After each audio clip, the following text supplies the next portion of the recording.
təklif olunan kompensasiya ilə sakinlər razılaşmır. Evi buna verib çıxıb gedək. Sonra biz evimizi hardan alaq? Təklif etmişdik 2 ədəd mənzil. Və bu təklifdən sonra ikinci mənzilin ödənişini bizdən istədi. Mənə 180 min pul verdilər, köçürtdülər ki, 80 min də əlbəl verəcək sənə. Nəsimi rayonu Mirəli Qaşqay 62, yeni ünvan isə 128-dir. Belə ki, ərazidə yaşayan sakinlər iddia edir ki, burada olan tikinti şirkəti onları mənzillərindən qanunsuz çıxartmaq istəyir.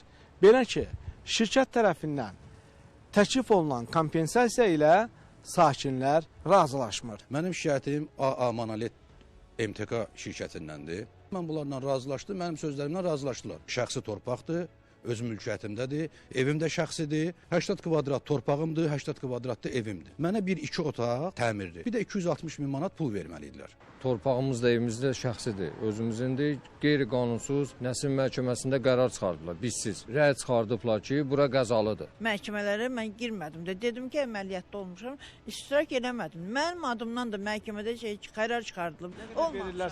Bir dənə 3 otaqlı, bir dənə 2 otaqlı, bir dənə də 1 otaqlı. 2 oğlumdur, bir qızımdır, biri özüməm. 4 nəfərədir. Şirkətdən isə bildirildi ki, sakinlər əvvəlcə razılaşıb və razılıq sənədinə belə imza atıb. Amma sonradan onlar fikirlərini dəyişib. Müqavilə bağlamışıq.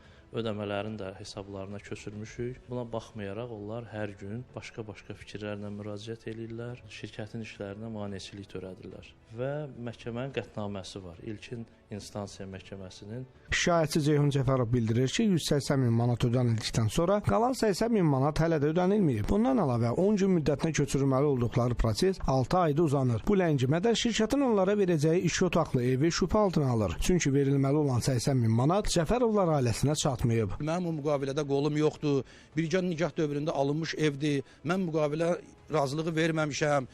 Bunlar mənə müqaviləyə əsasən mənə verdikləri sözü əməl eləməyiblər. 90%-ə yaxını artıq köçüblər. Hər halda heç kim evini şəyə atıb getmir. 18 ay müddətində artıq binanın inşası başa çatdırılmalıdır. Sonra təmir işlərinə başlanacaq və sakinlərə təhvil veriləcək. 5 il, 8 il məsələsi müzakirə olunmur.